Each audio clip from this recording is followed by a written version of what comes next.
back to Deconversion Therapy. We're a podcast. We're an Instagram account. We have heard of Twitter, but there's a great Facebook group. That is it. There's a great Facebook group, really friendly, goofy, fun, etc. You can join it. I might let you in. Just cracking myself We up. welcomed some new people last week. Yes. That was the first time I, as an administrator, pushed that button. It was exciting. She has a little thing on her desk now that says Bonnie, Facebook administrator. Well, also... The buck stops here. I haven't told you, but I am the administrator of our email, and we get pretty regularly some of people's true funny stories to read on our lettersode. So keep sending those in. We have a website, deconversiontherapypodcast.com, and you'll see a little form there. But don't forget that we have a shop. We have great t-shirts. We have funny mugs. We even have a sleeve for your birth control pills that says quiver full of pills, because we just come out with those zingers that God lays on our heart, and then we stamp it on something. God has laid a zinger on my heart. And there is an episode that we did about quiver full of like, what is it? Love darts? What is it? Quiver? What is it? Well, it's a quiver full of arrows, and you're supposed to like aim an arrow and make a lady pregnant. I think it just means that the arrows in the quiver, you just want a bunch of them, because those are the children. I think so. The children are the arrows? The full quiver. Yeah, and you just they're your army. Right. Okay. And as fast as that vagina can crank them out, you just got to keep doing that, and then homeschool, but make sure, you don't wear a mask anywhere. And if you do, it needs to be out of the same denim as your long skirt. Sort of that acid. It's got to be so much more economically and time conserving to homeschool a bunch of kids. Like, I don't have to drive you guys anywhere. I don't have to pay attention to which bus who's getting on. Yeah. And like, who's where at what point. You just wait till one of them gets 7 years old and you're like, you're in charge of math. And they teach all the younger ones. So it just folds over on each other. Ugh. Yeah. So my daughter just graduated. I put it on our Instagram. I don't put a lot of personal things. But the photo of them at the graduation ceremony, which was a big debate in our family, like, do we go into a crowd? But it was really well done. It was this huge auditorium. We did not fill it up.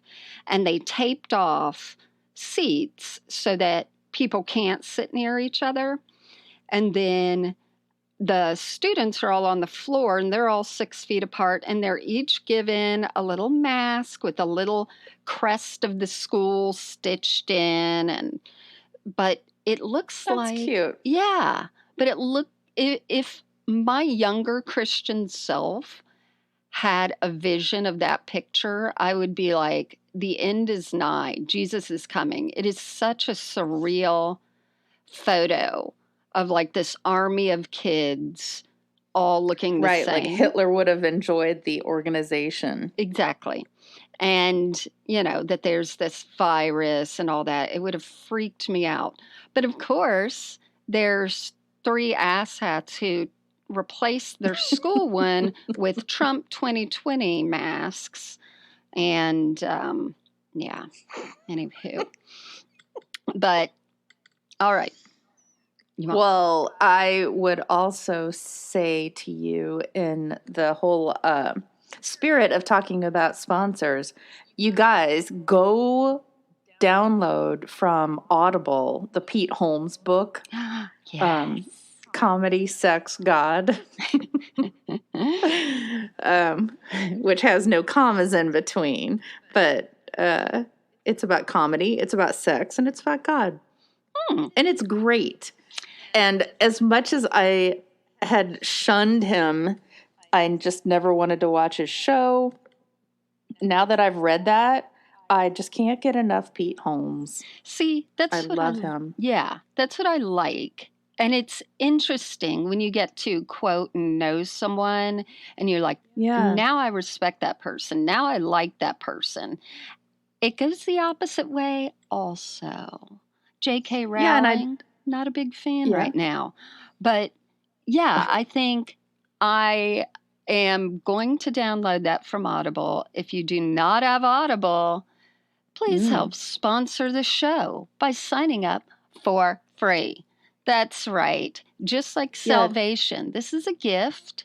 And it's... Don't you get your first one free if you use our code? You get like 30 days free. I forget. But it's magical, and it's audibletrial.com/deconversion. What is it, Bonnie? What you said. audibletrial.com/deconversion. And Pete Holmes' book is worth a free trial. And if you have to set your Google Calendar to remind you to cancel 29 days later, then I think that's what we're all doing during this time of being at home and trying out the Peacock and HBO Max. And all the things that are turning out to be, if you get them all, more than cable. Right. But you're saving money by not going out to eat, not going to bars, etc. Oh, and you just introduced the concept. You know what's coming. I know. It's happening here. I got stickers with toenail polish from China, and they look just like a professional pedicure. They are phenomenal. So Bonnie has sent me pictures of her toes, and we all know. And they look just like a pedicure. I do not like pictures of feet. They do look like a pedicure. Yeah. I use these fingernail stickers, and man, we need a code for that. It brings me joy, and everyone needs some joy. So don't feel foolish or stupid getting something that you feel is frivolous that's affordable right now, because frivolous my ass. These were $11 and they have about 12 different colors in there, only 2 of which I would use. Yeah, because isn't one like 4. Have little birds or chickadees? I mean, they always do something ugly. Half of them are bedazzled. Right. Some of them are yellow. Yellow.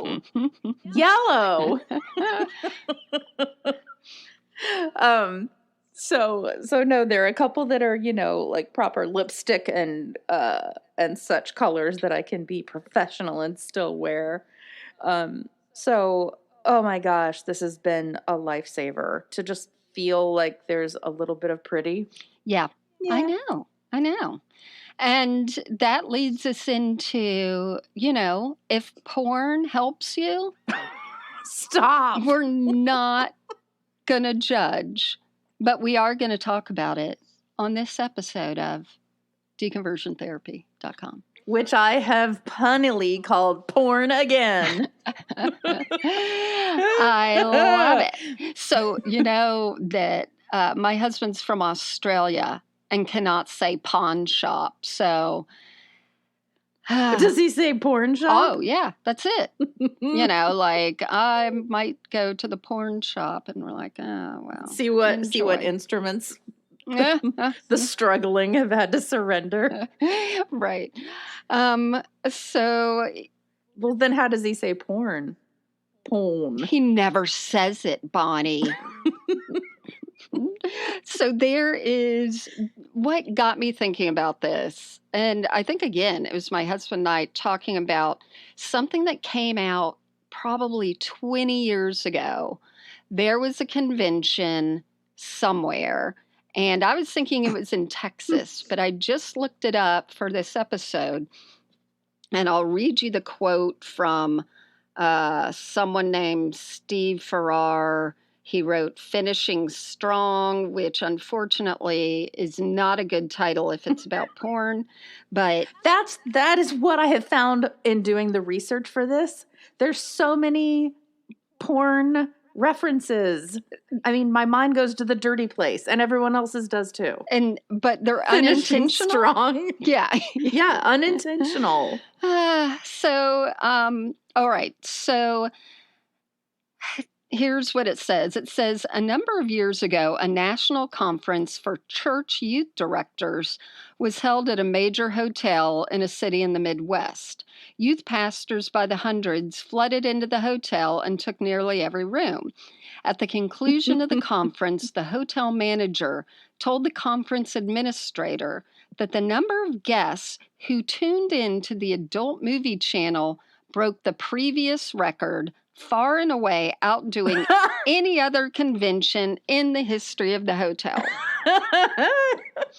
And I remember when we all heard that, like it was in the newspapers and everything. And yeah, I keep thinking it was Texas, but it was just sort of like, that is so creepy because they're youth ministers. And then they're going back home to be with young kids and girls. So, yeah. So that's what got me started going like, I want to do one on porn. And you're like, I don't know. And then Bonnie just started watching porn. I'm like, no, not like that, Bonnie. We're going to report about it. Anyway, I've seen it all. You found a lot. Yeah. And, we've really got to walk the tightrope here of laughing and finding the lighter part of this, because, man, porn addiction is a super serious, very real and prevalent issue for a lot of people, and not just Christians. Right. And also, there's no shame in watching porn. We don't want to sound like judges and juries, although I am a judge. But so there's no shame in that. We're talking about addiction and people who have porn addiction. There is help out there if it is interrupting with your functioning in society, and that's what we're talking about. So and just use. So there's porn use and how you start down that path, and then addiction. But I don't want us to come off as laughing at the people who have addictions. No. Or feel like they want to purge it from their life. Yeah. Because that's not funny. Those are struggles. As she laughs her head off. No, but I'm laughing true. because I'm like, okay, I can think of so many things that aren't good for me that I gave up or I am doing. And now I've narrowed it down. And if I could just quit eating crap and sugar, I would feel like a big giant weight was lifted off me. Ha ha ha, literally. But that is what I would like to stop. But I have stopped drinking my favorite thing in the world, fizzy water, just club soda. Yeah. That I stopped drinking alcohol because it's your fault. I read a book. I know. And something at the end of the book, I was like, why would I drink this? Ha ha, let's go on. I'm not going to read that. Yeah, don't read it. Don't read that book. I miss being excited about drinking wine. I floss my teeth every day. I don't smoke. I never have, But just all these stupid friggin' things that I don't do. And anyway. Yeah. So where was I going? I might. But when you have a struggle, it's awful. And it's every day, like the whole, today's the last day. Yeah. I'll start Monday. Yeah. So mine is, and, when we're putting this up against heroin and even porn addiction, it sounds minor, but it's the idea of addiction, the idea of you can't stop. And mine is phone addiction. Like, if I look at how much I'm on my phone on that little thing. It's like 15 hours today when I've been up for 14 hours. It's ridiculous. And Do you feel like it's hurting you? Yes, it interferes with my functioning in life. It interferes with my concentration on reading. I barely read anymore. Okay. I'm always on my phone while I'm watching a show. I'm on my phone while I'm writing. It really does interrupt. So addiction is addiction is addiction. And it's so funny because I look at that like there's no greater joy in my life than my phone. Me either. Whether someone else calls it addiction, I don't care. Yeah. Well, it's great. Right. It's when it interferes with your life or your relationships, and mine does. I don't have a life or relationship, so I'm fine. You have a relationship with me. I have a relationship with God. It's relational. Oh, see? That you're joking, but that's the exact issue with all these addictions. It would be like, is something interrupting your relationship with God? And now don't you steal what I'm going to tell you. But now, it's just, does this interfere with my goals in life? And the phone addiction does. And so, I guess with porn, at least you like jack off and you're done for a while. Is that it? But the phone. I'm going to be repressed when we're having this conversation too. And giggle when you say things like that. Well, because a lot of what people will talk about when I was doing, just some little research for this, people will not they tend to not acknowledge that watching porn means that that's what they're doing. It's as though they're just going to go sit in a movie theater and watch it and be done. Yeah. Walk out and like, oh, I saw some good private parts. Private parts.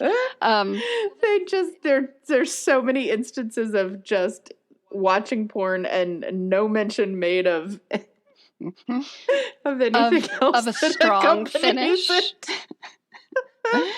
So that's it. Like my phone says how long I've been on the phone, but if it was porn, it would be hilarious for people. It would be like 8 a.m. to 8:06, and then later 7 p.m. to 7:07. Yeah.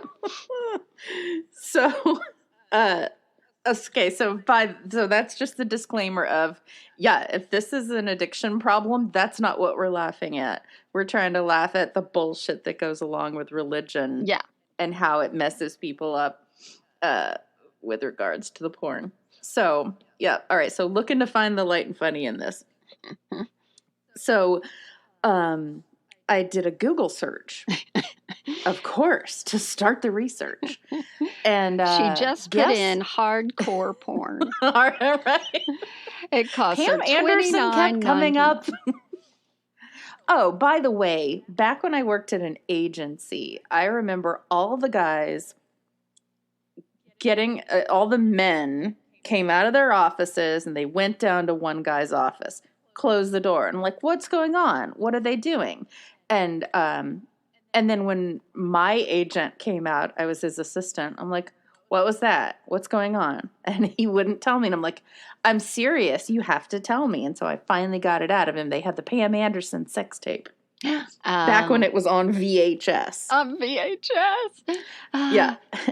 And can you imagine that now? I wonder what the world of Hollywood is like now in offices. Oh, I'm sure that was not, it was just, I glossed over it. I'm like, ugh, that's gross. She's actually a client. That's kind of not cool. Oh, really? She was a client in the... Not one that we dealt with in our department. Right. But, you'd see her in the hallway. And I'm like, that's kind of not nice to watch that in here. They don't care. How many women worked there? Plenty. Oh, okay. I would say maybe 40%. Yeah. That's just so, Yeah, I remember my daughter was in 9th grade, and something about she was sort of in music class, band class, and she was one of the only girl drummers. And the guys were watching something on the, their phone, one guy's phone all bent over. And then Yep. she's like, what is it? And they're like, oh, I don't know if you want to see this. And I'm like, so in schools, there's just little pervy guys gathered around phones watching. I don't even think we can call them pervy guys. I know. It's just guys. It's just people. They're just people. Just people. Celebrities. Because after like that happened, I was telling a friend of mine, I'm like, they're all watching the Pam Anderson sex tape. And he goes, you haven't seen it? I'm like, no, I haven't seen it. Where am I going to get it? And he's like, oh, I'll messenger it to you. I'm like, no. And so he sent it over to me in a messenger, and I took it home, and I couldn't believe it. Anyway, so that was shocking. You're ruined. I am ruined, and if you haven't seen it, that is something to behold. Anyway, yeah, that's the thing. Like for me, I always think celebrity sex tapes, especially of a certain era, would just be like these grainy, weird angles that you're like, they really needed a director in that room. Did she not learn anything about lighting? That's not true. It was a lot of it was outdoors. But outdoors. Okay. Okay. So back to this. So first thing you notice is on YouTube, the church, the Jesus Christ Church of Latter-day Saints, the Mormons, they have done a whole series of really slick videos where pretty much anybody who would represent you is there talking about porn and that struggle. And it's super earnest because it's a real issue. But they don't make a lot of jokes, and which is fine. But can you imagine? To me, there's something crazy, and I kind of have to think, well, do I respect that people are out there talking about it on YouTube, where anybody could go, hey, I saw you on YouTube the other night talking about your porn. I don't want my mom to talk about her porn addiction. Yeah. I went to a church, and it was, if there was a church that was great, it was this one. And anyway, we've talked about this before, where if you weren't thinking of sex when you went to church, you were when you came out. Like, it was just a constant thing. And one day, the pastor was like, let's pray for people with this, let's pray. And it might have been about porn, I don't know, but it was about sex addiction. And then he said, if you have a problem with it, stand up so we can pray for you. Oh, good God. And who would stand up? My roommate, who is a female. And, there is this thing where, you do pray with them, but there's also, there's labeling. You can't help to not do that. And, so you've got this double shame of having it in secret, and then you have it in a community setting too. And right. If there's a guy there that's struggling with that, all he needs to do is peg and hang out with my roommate who was struggling with it, So it was a hookup device? It's an easy way for, things just to get worse. Oh, look over there. Paul stood up. Right. Maybe I'll go chat him up. So if you're looking for any videos online, there is somebody to represent you. And not just the Mormons. In porn in porn? Yes and yes. But if you want to talk about your porn use, there's a British pasty guy who had visual analogies. He lays on the ground with a chair and talks about the seat of the chair and how the legs propping you up are your beliefs, and the seat is your overall belief. And I'm all for analogies. And there are these couple guys who are they're youngish American. They seem to have wives, and they're talking about all of it. There are a couple black guys who address it in a very casual but realistic way, where they also talk about, well, isn't it better to use porn than impregnate somebody and have to deal with that? There was a young woman talking about it with a giant smile on her face, and so she was very happy to have Jesus's help. And a married couple talking about how he finished his struggle and now she lives in a clean home. I mean, there's everybody. Yeah. And, okay, first of all, you left us with the chair thing. I'm like, why is the guy on the floor? And why is he going to pull one of the chair legs off and be like, and this is... No, but I guess he had his camera mounted, so he was laying on the floor with the chair, and he had them all labeled with these white cards.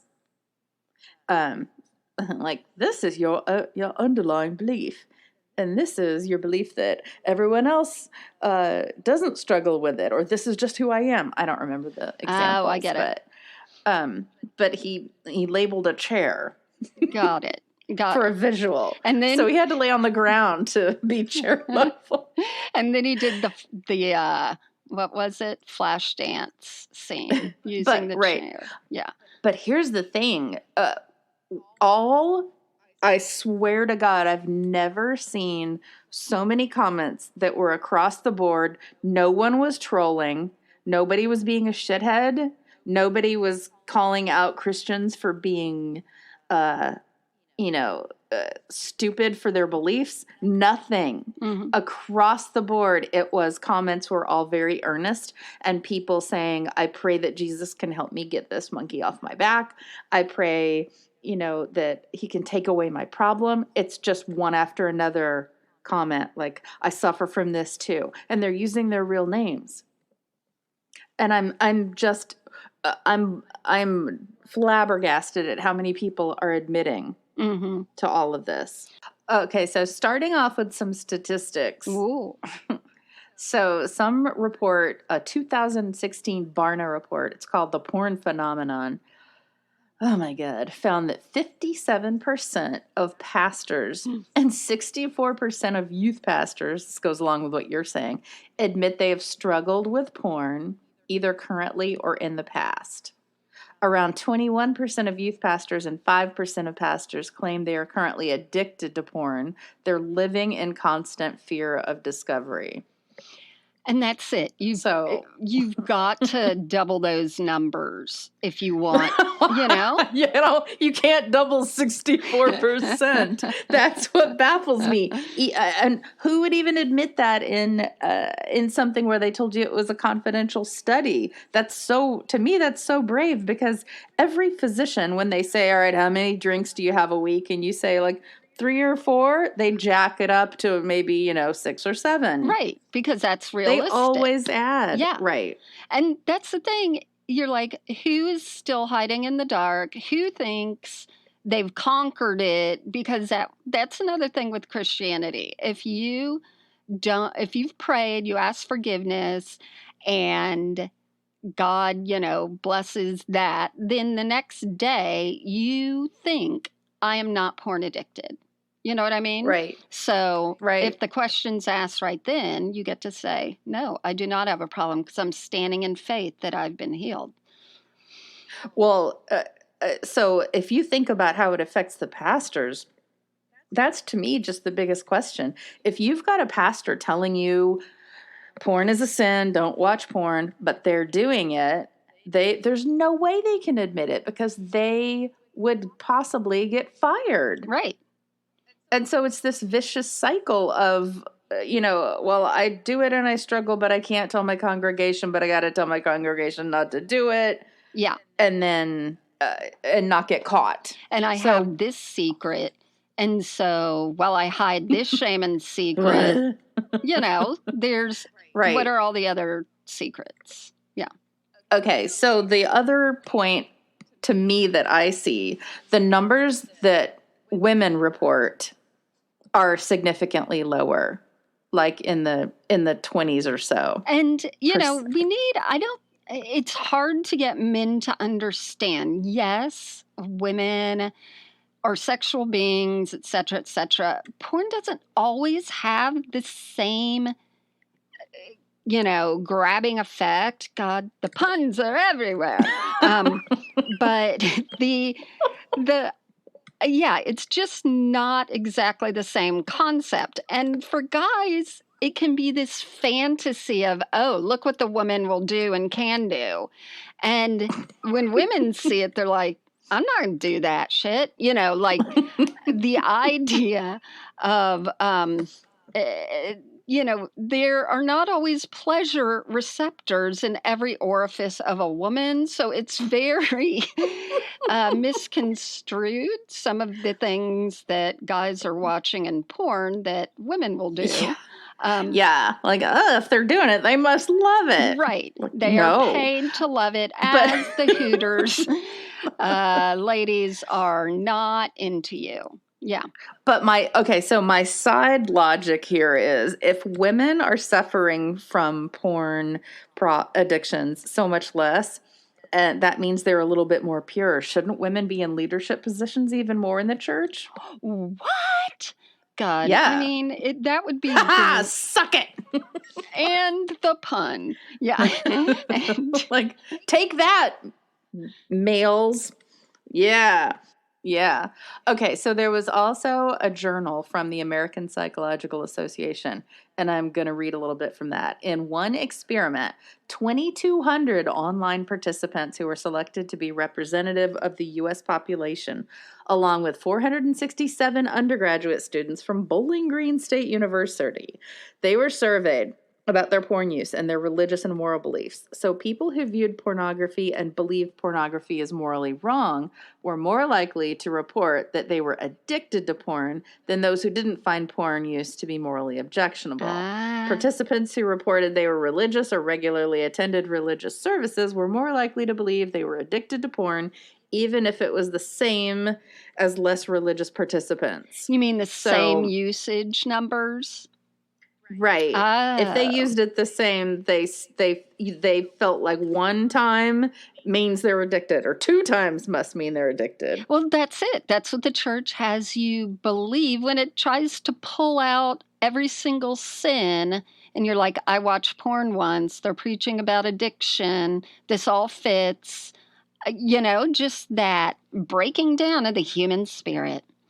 Yes, and you also just said pull out. Anyway, again, who are the people telling the truth on these surveys? That's just baffling to me. But good for them for trusting the anonymity, because a friend of mine, when his parents sent him to a counselor, this is in high school, this is a church friend, he tells the counselor he's gay. He assumes that he's an actual psychologist or psychiatrist with what are those called? Ethics. Oh, I was going to say but he wasn't. Degree. And so the counselor goes to the parents, goes, hey, I guess what? I found out your kid is gay. So they kicked him out of the house. Oh, my God. Yeah. Like, way to get information. Yeah. So let's see. All right. So, All right. So the American Psychological Association says that moral beliefs may exacerbate concerns about porn addiction. So I will bring up Pete Holmes again. He grew up in the evangelical church like us, and he was told, this is what you were just saying, that sexual impurity was the sin that was to be avoided. Right. And so he said in one of his videos that, we were good to go as far as being saved, but this was keeping God from, loving us. Mm. And then another comment on YouTube video says, this paves a path to hell. And I think that every time we talk about something, I'm more and more reminded of, this is what it felt like to be in church. It was like when you got to a certain part in your math class and you just went, I'm never going to get this. Right. Because which is it? Are you saved, or are you saved with some clauses that if you participate in these, you're no longer saved? Right. Exactly.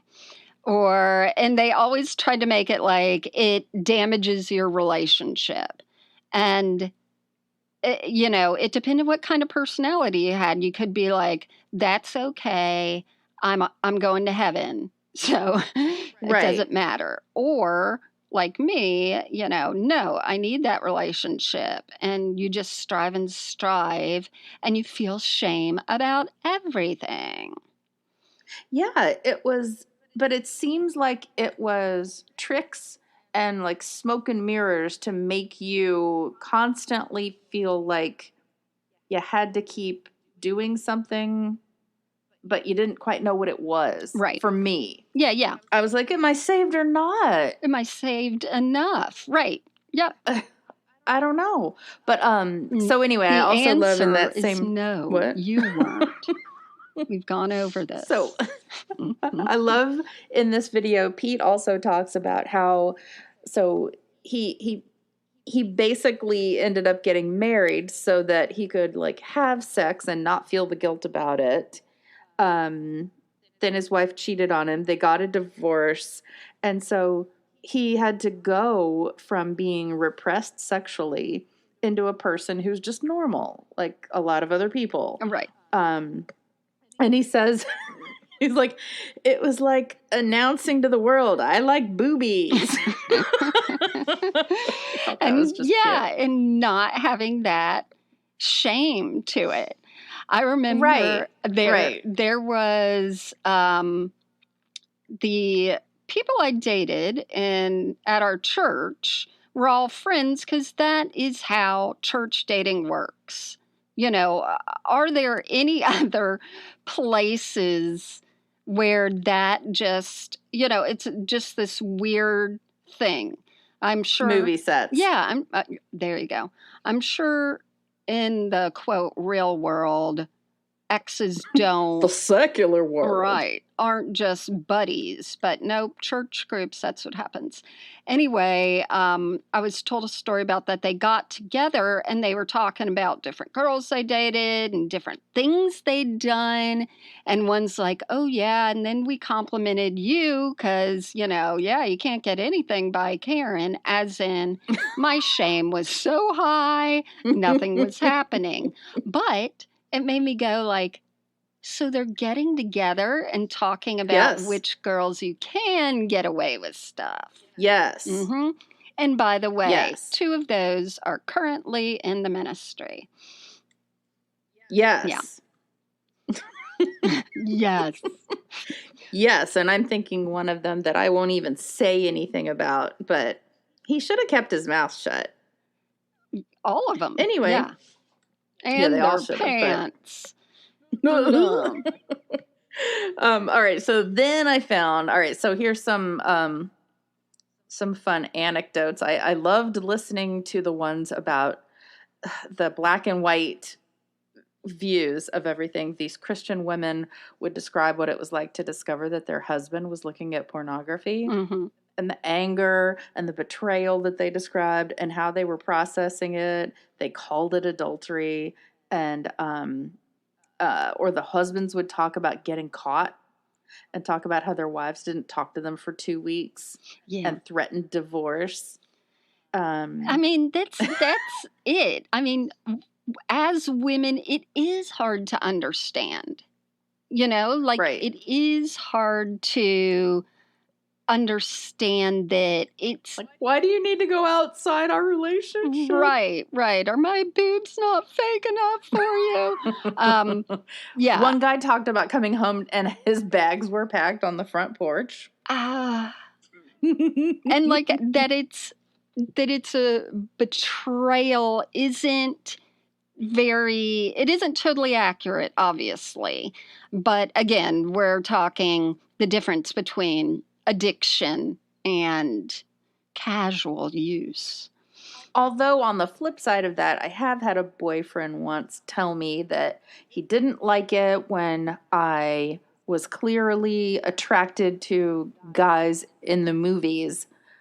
And I'm like, really? How are you threatened by this? Do you think we're going to get together? It's probably not going to happen. All right, so then there was also this great New Yorker article by Isaac Chotinet. All right. I don't know if I'm pronouncing his name right. or Chotiner, if we want to Americanize it. So he talked to this guy who wrote a book called Addicted to Lust, Pornography in the Lives of Conservative Protestants by Samuel L. Perry. Ah, not Jackson. Yeah, I know, so close. This guy is a religious sociologist. That's the best job. That's what we are, Bonnie. We just don't get paid. We're volunteers. We're the ill-equipped, statistically, religious sociologists. Okay, so he says, in terms of the cultural consequences, an entire subculture has built up around preventing young men and women from accessing pornography.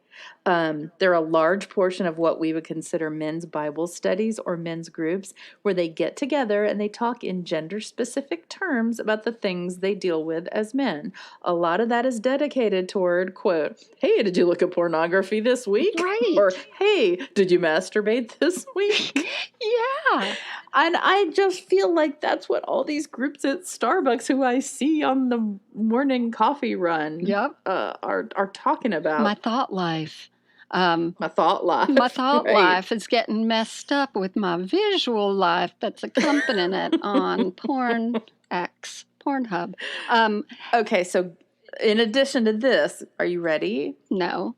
There is a cottage industry of software companies selling and marketing what we would call accountability software to conservative Christians. So if the software detects that you search for something shady online, it sends an email to your accountability partners. Oh, no. Which could be your friends or your wife. Oh, no. And you're basically tagging your friends who will get an email that says, hey, Sam or Isaac looked at whatever pornographic website. Oh, my God. So they can circle back with you and ask you about it. Did you like it? Was it quality? What is the URL? Yeah. Oh, my God. So that's something people are paying money for to put on their computers to try to prevent themselves from viewing porn. And this guy has labeled it the purity industrial complex of books and small groups and materials software companies who are rising to the challenge of trying to prevent Christians from looking at porn. Man, that's I know. tough. I mean, there's the Weight Watchers app. So why wouldn't there be this? Right. And we've got that tithing app that we found out about. So everything is digitalized.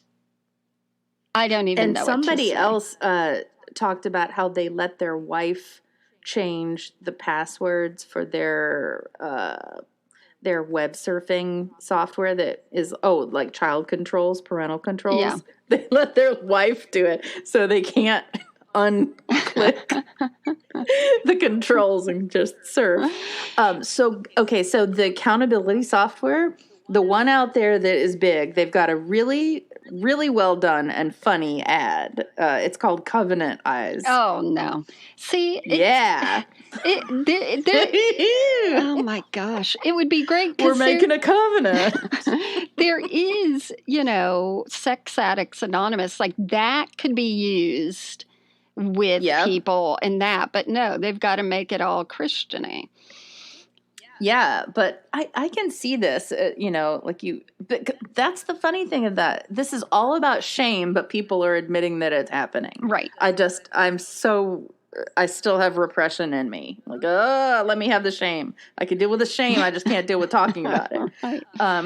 So you know who their spokesperson is? Lamar Odom, the one who was the basketball player. Oh, my gosh. Who was married to Khloe Kardashian, who got, I guess, did he pass out or go into a coma at a brothel? Yep. Yeah, and he ended up dealing with a lot of addictions, and that was one of them. Wow. Yeah. So he's in the Covenant Eyes family. And so Google, wait a minute. I could sign up, and then if I click on something, a message goes to Lamar Odom. Karen has looked at bigbutt.com. Big butt.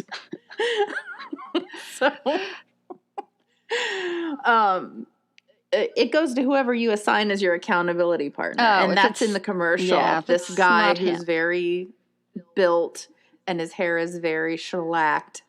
He's like, so this is my best friend, Jeff. Bing! Hi, I'm Jeff.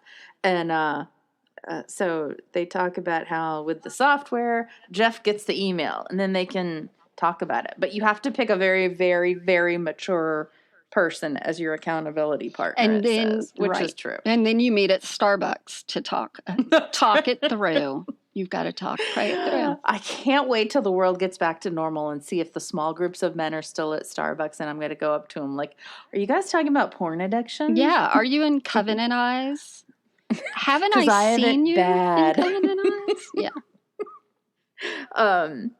Yeah. Let's see. So then, of course, there is another white man who has proposed that Covenant Eyes is a satanic company, and because they're suggesting a tool to help you quit, as opposed to, you know what they should be doing? Just asking God for help. Mm.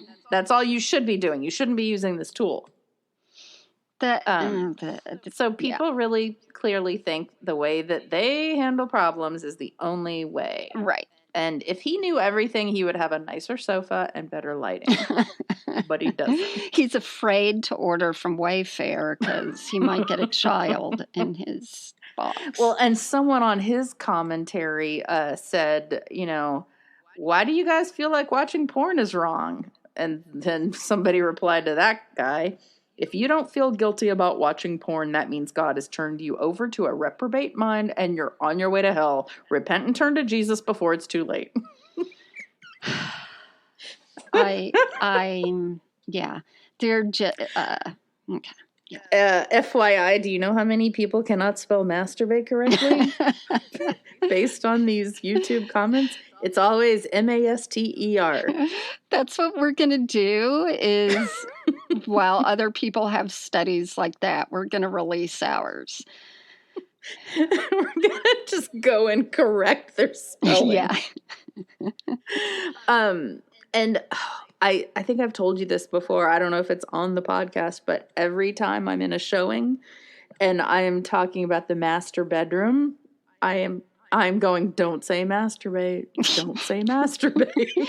Did you know, this is off topic, they're trying to change that to main bedroom because, of course, not thinking what has entered our English. Slave master. Yep, our English language. That was a very slave times thing.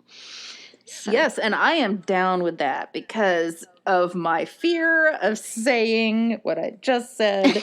I've started rephrasing things like, oh, this is the main bedroom. Do you ever walk in and then just have to say the cliche, this is where the magic happens? Because no, I just watched a movie. You mean about the master bedroom? Yeah, that's what every movie, everything says. And here's my bedroom. This is where the magic happens. I'm like, God.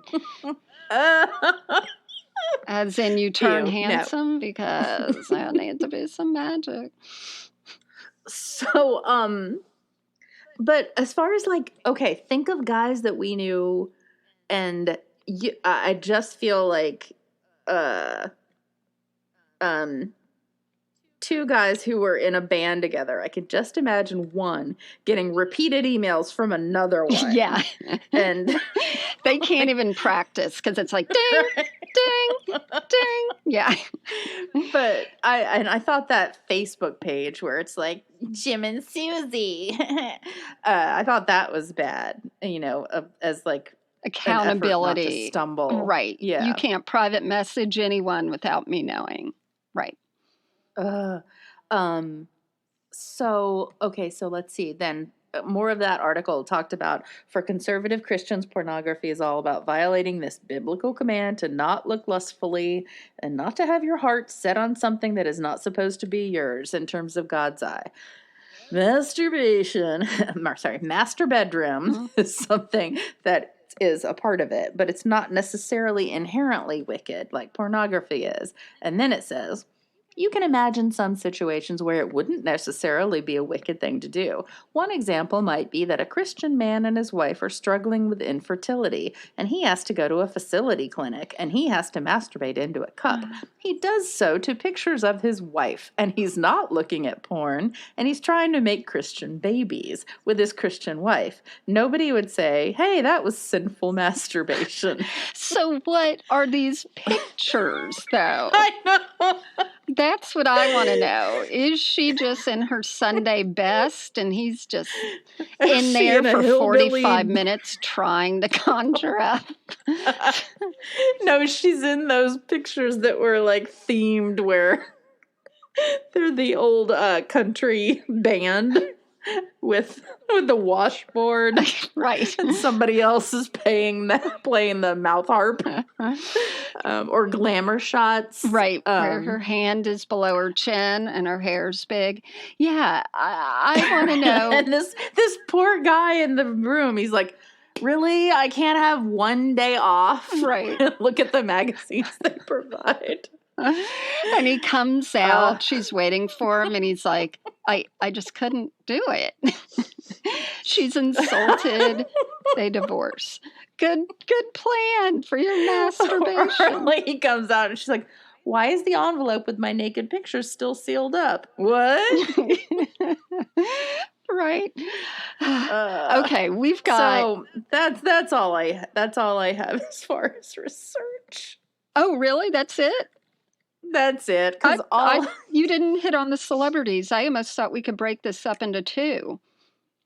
Oh no, well, there's Lamar, and then this one I don't feel like Jada Pinkett Smith when she talked to somebody about her porn addiction. Yeah, I kind of feel like it felt to me like she was going, I am a woman who enjoys sex. And now that I'm married, my husband is probably really happy. I don't know. I didn't get the feeling about it that she was as upset. She is maybe. Yeah, she's a weird bird. I don't know if you saw the recent thing where she admitted she'd had an affair, and she does it with him sitting across the table on her little red table talk, but I think she had an affair when married to Will Smith? Yes. So now you sound terribly out of touch, Bonnie, because this was big news.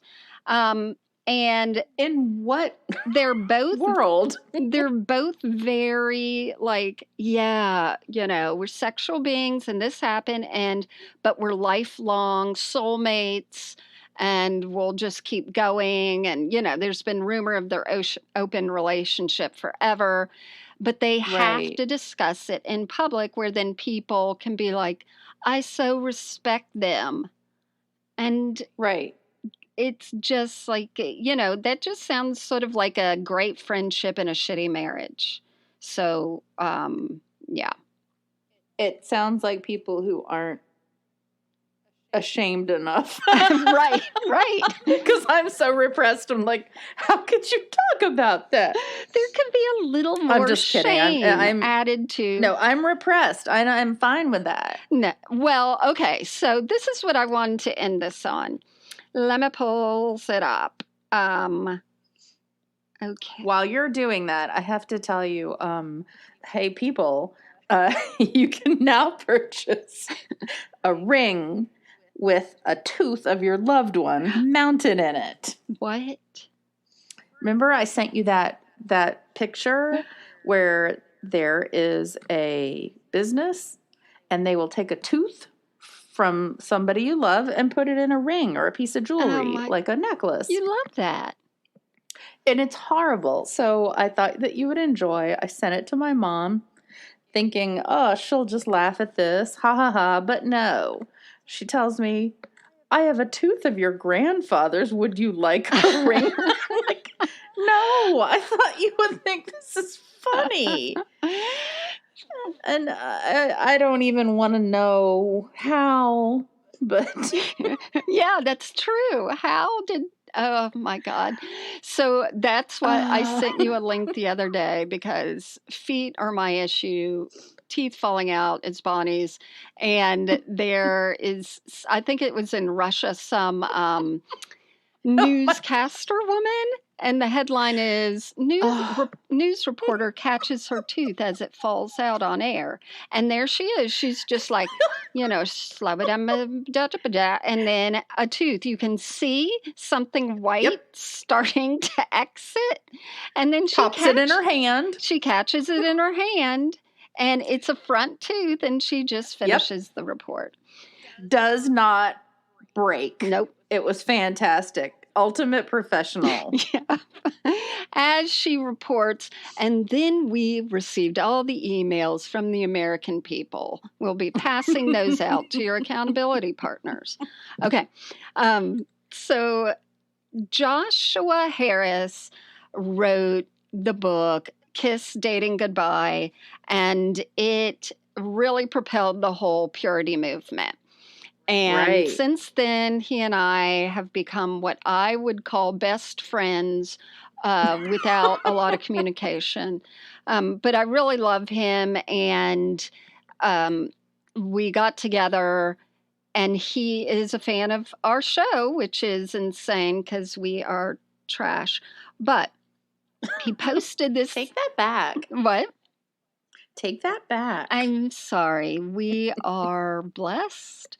So, let's see. So he posted this the other day, and it really hit me. And I wrote him, and I'm like, can we put this on the podcast? We won't mention your name. He's like, mention my name. And I think it should be a fantastic movement is what I think. So it's sincere, but here goes. And this has to do with porn and sex and everything oh my God. Christians, ex-Christians deal with. He wrote, shame off you. That's the phrase I'm speaking to myself these days, and to my kids, and to all the people who once read the books I wrote. We need to turn the old shame on you admonishment on its head. It's not enough to stop putting shame on each other. We have to cast it off. Yeah. It pains me that religion is so easily twisted to be a factory of shame production. Yeah. Yep. For being sexual, for having human bodies, for not doing enough as a wife, husband, son, daughter, for not giving and evangelizing and sacrificing enough. Isn't this what people mean when they say, I'm enough? They're arguing with the lying voice of shame. Shame is a tool to control and to sell and to manipulate, but it never works, not in the church or any other human group.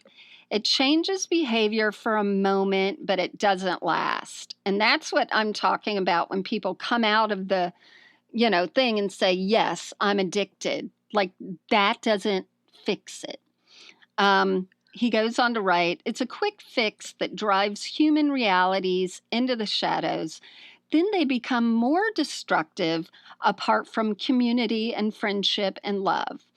So I'm speaking these words over you today, my friend. And he writes in parentheses, that's a very Christian thing to say, but I like it. I'm speaking freedom over you, shame off you. We're all imperfect, beautiful, glorious, stumbling human beings, not so different from each other. Shame won't help you walk any faster. Throw it off. I thought that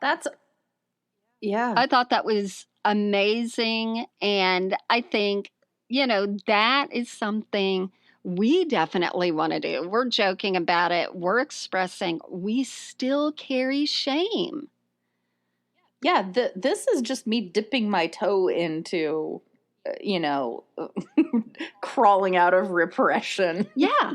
The sinkhole. And, right. And for people who do watch porn or do have different expressions and sexuality and kinks and all those things that'll make Bonnie giggle again, the shame of it is not helpful to you at all, not helpful to anyone. And the church is definitely doing it wrong with all their little, how to stop it, stop. I think taking away the shame of it and then people who have addictions of porn, of whatever it is that's interfering, you can take addiction as addiction and take away the shame of the sexual nature to it. Yeah, I just keep going back to the whole idea of a pastor struggling with it and how he can't confess it. Right. Because you're never going to take it back. Yeah. If you say it. Right.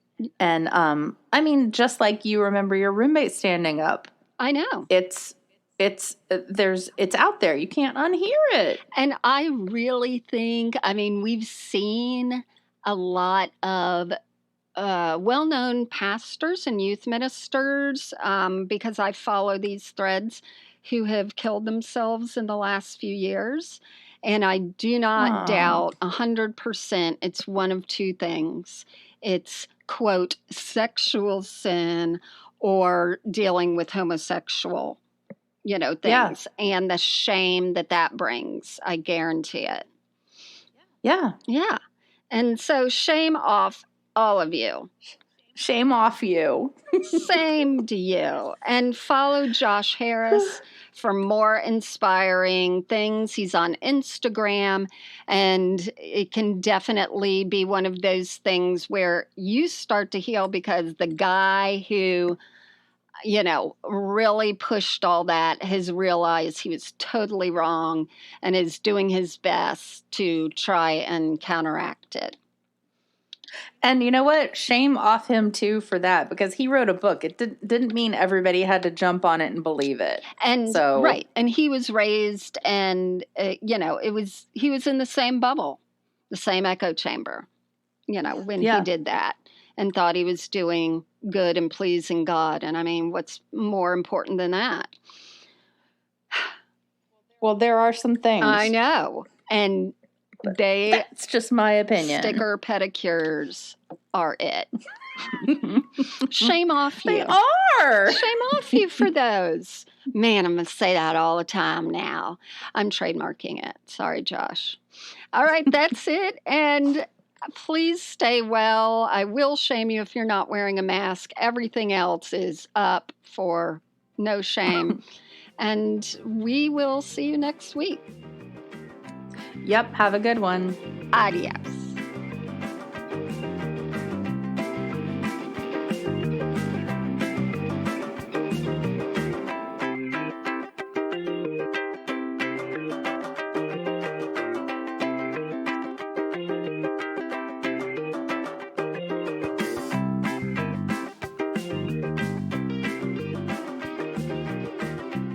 I'm gonna let my ass sphincter relax.